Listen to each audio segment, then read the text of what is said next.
Hello and welcome to Pickleball Therapy, the podcast dedicated to your pickleball improvement. Hope you're having a great week.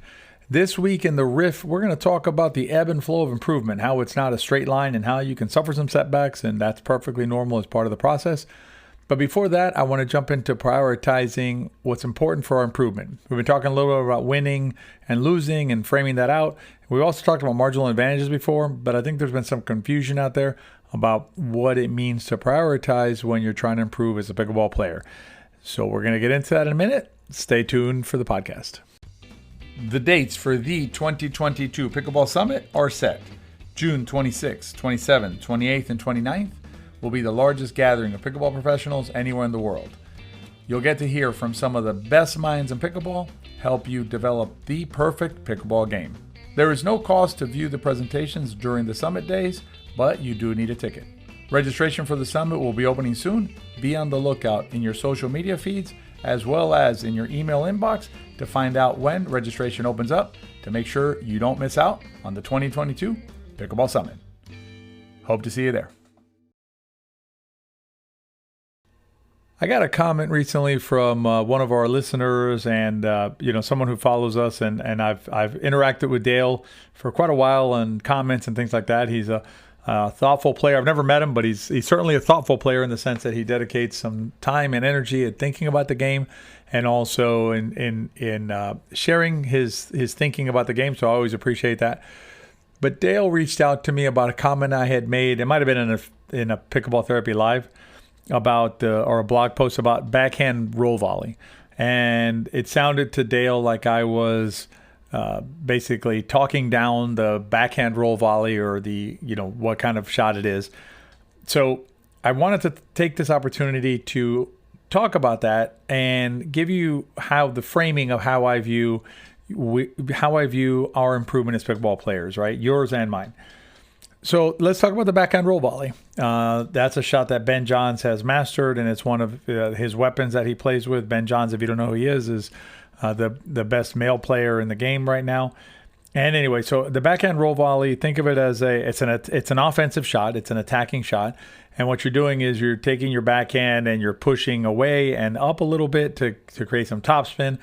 And it can be an effective attack shot. I try and use it when I play. So the issue is the backhand roll volley in and of itself a good shot. It is a fantastic shot. It's a fine shot. What gets us concerned about it, or what gets us saying don't worry about that yet, is that the backhand roll volley is a shot that you might hit, say in an entire day of playing. Say you play 6 or 8 games in a day, you might have an opportunity to hit a decent backhand roll volley. Call it 10 times, maybe 10 times, maybe less, but let's say 10 times, maybe even 12. Okay, so that's how many times you're going to have an opportunity to hit that shot. Now, when you compare that to how many times are you going to hit a return of serve during those games that you're playing, how many times are you going to hit serves, how many times are you going to hit traditional just punch volleys, just regular, no frills punch volleys, how many times are you going to dink, how many times are you going to hit a third shot drop. So when you start looking at all those other shots that you need in order to be a well-rounded pickleball player, what we suggest to you is not that the backhand roll volley in and of itself is a bad shot. Again, it's a fine shot, and it's a shot that one day you can aspire to learn.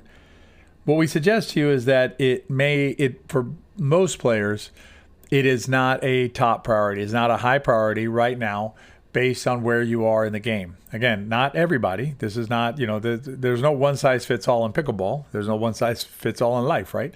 So what we suggest to you is that you be objective about where you are in the game, about what makes sense for you to be working on right now. If it's the backhand roll volley, because you've mastered, the punch volleys and resets, the block volley, transition zone, a lot of other things, and now you want to add a backhand roll volley to your game, more power to you. And frankly, it's the same thing with Ernie's. I see way too many players out there jumping around. Some are 4-0, some are 3-5, some are 4-5, and they're jumping around trying to hit these Ernie's and not getting any real benefit from them, but they're doing it over and over and over again. And there's other aspects of the game, and maybe they're at a level where they can start talking about angle coverage, or they can start looking at understanding better the spots for your dinks and how to get out of trouble and how to aggressively dink or how to create stress with dinks. I will tell you this, an NVZ lob, a non-volley zone lob, so that's a lob that's hit from the non-volley zone when you're dinking, is way more valuable than the Erne. And frankly, I'm going to make the argument is probably more impactful to most players' games than a backhand roll volley. There are players who play solid senior pro pickleball who make their money off of their NVZ lobs. And it's a shot that is much more achievable. It's much more accessible, I should say, for a lot of players to learn that than it is to learn a backhand roll volley. Again, you want to learn a backhand roll volley, you want to learn an Erne, it makes you happy, that's fine. I'm not gonna criticize you. You do what you got to do. You do what makes you happy.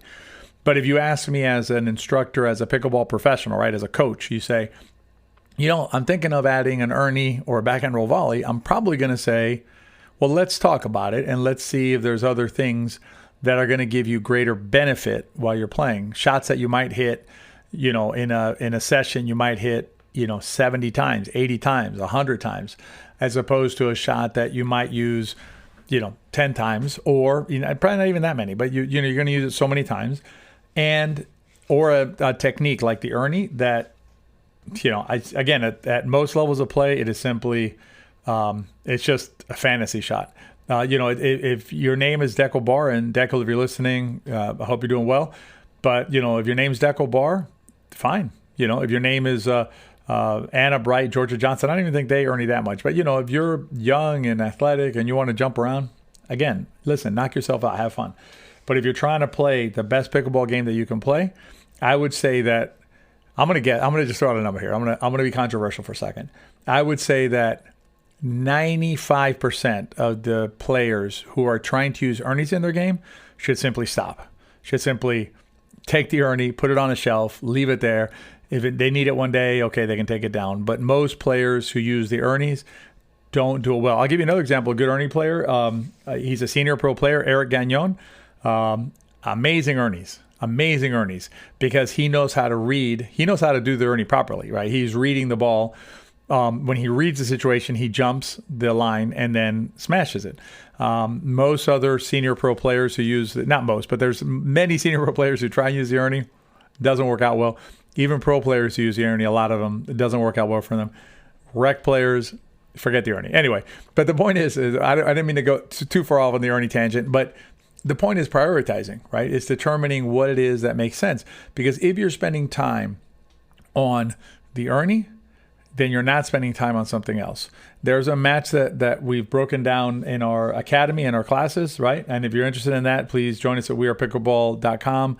Make sure you're on the mail list because the academy is going to be opening in a couple months, and we're going to have some online course. It's going to be super exciting. But we did a breakdown of a match. Good players, 4.0 pickleball. It's a gold medal match. One of the players would try to do Ernes, but that player was not comfortable with just a regular punch volley off of a ball that was a little bit underneath the net. So as soon as the ball kind of started to dip, that player would step back, and it's pretty clear to see. I was going to say I would make the argument, but I think it's clearer than that. It's pretty clear to see when you watch this match that the team that lost that match lost it because of one thing, which was giving up the MBZ line on third shot drops, basically stepping off the line over and over again. But that player was trying to do an Erne, right, and was using Ernes. So if that player was using Ernes, that means that player had practiced those Ernes beforehand. That had robbed that player of time to work on this other shot, a shot that probably would have made a difference in the game. And the Ernes absolutely did not. There was a few of them, and I think she might have won one shot off the Erne maybe, and it was kind of a weird it kind of came off her paddle weird. The rest of the time, just out of position and things like that. So again, not trying to pick on her, not trying to pick on players who want to do Ernes and backhand rolls. You do you. You do what makes you happy. I want you to be happy, right, as a pickleball player. But again, if you're listening to this and your interest is, I want to become the best player that I can be, consider prioritizing what makes sense and leaving these other shots that are less frequent and less impactful to the overall flow of a game on the shelf until you're ready for them. All right, in the riff, we're going to talk about the ebb and flow of improvement. I think it's an overlooked topic. People, they improve and then they they slide a little bit and then they get frustrated, and that can be a downward spiral. So we're going to talk about it in the riff. So stay tuned for the riff. The most complete pickleball resource available anywhere is the Pickleball System. Access to an unparalleled library of pickleball information, as well as your success path. You can find out more at thepickleballsystem.com. I'll link to it below. All right, let's talk about the ebb and flow of improvement. What we're talking about here is we're talking about, we want to improve as pickleball players. We're working on our game, and we start at a point on a path, right, or on a chart. So we start at a point, and we want to move from there, and we want to advance. We want to get better. What happens is we will get better, right? If we're working at it and working at the game and learning the shots and drilling a little bit and, things like that, studying the game, you'll improve. But what will happen is you'll reach a certain level of improvement, and then you'll feel a little bit of a backslide, right? All of a sudden you'll say, wait a minute, I was improving, but now I'm not improving at the same rate, or I feel like I'm playing worse than I did before. Recently, I played with a friend. She's an excellent player. She had been making great strides in her game, and she, after the game that we played, she said, I feel like I'm playing worse than I was before. Now, she was definitely playing better than when she first started playing, because I had played with her both times, but she was referencing to a period in the middle where she thought she was playing better. And that can happen, right? Because maybe lost focus a little bit on the things that were working, and so started doing some of the old things that maybe weren't as effective. And so that is perfectly normal in any improvement in life, and this pickleball is no different, where you're going to have, you're going to take 2 steps forward and maybe a step back, or maybe 2 steps back, right? And then you're going to take 2 steps forward and then maybe 1 step back, and then 3 steps forward and a step back and things like that, right? So you have to expect that when you're working on your game, that you're going to have some non-linear movement, or some setbacks, some regression in your game from time to time. The key is to maybe reset yourself a little bit and understand, but first of all, understanding that's going to help you, right? Because it'll avoid some frustration. But when it happens, which it invariably will, is to really refocus. And I think if you go back to the fundamentals, right? If you refocus on the fundamentals of this game, you can get yourself out of a lot of weird places in your improvement and in games. If you just say to yourself, okay, what is it I'm trying to accomplish when I'm here? What is it I'm trying to accomplish over there? What are my objectives when I'm playing pickleball in terms of, like strategic objectives? And if you need help with that, I cannot recommend the Pickleball System enough to you. We have our class that has been in it for a few, I want to say about 2 months now, maybe a little longer. They are seeing great improvements in their game, and importantly to us, in their understanding of pickleball. That's the key, is you want to understand things rather than trying to find like a cure-all or like a magical salve or something like that. What's important is if you can understand it deeper and deeper, you're going to see it differently, and that'll help you to make leaps and bounds improvements. CJ and I use this term that, it's in the bones, and that's really what it is for me now. Pickleball is in my bones. I mean, I can watch a match and dissect it pretty quickly because I've spent the time studying the game and playing and working on my game. Now, I don't expect you to spend as much time as CJ and I do analyzing pickleball. This is what we do, right? But if you just spend a little bit more time, studying the game, maybe instead of playing one of the days, spend those 2 or 3 hours. Spend an hour of it doing cardio and working out your body, stretching, balance, right? Do that. And then spend maybe an hour and a half to 2 hours on study and or the mental part of the game. You'll just see great improvements in your game, much greater than you'll get from the additional 2 to 3 hours of play that day. So, but remember that you're going to have some setbacks, some ebb and flow in your improvement. That's perfectly natural. All right, hope you enjoyed the podcast this week. It's always a pleasure to bring these to you. If you enjoyed the podcast, please share it with your friends. Remember, if you enjoyed the podcast, they probably will too. Our objective is to reach as many players as we can, and I feel like, we put out content that can help some pickleball players. And so if you know anybody who this would help, please share it with them.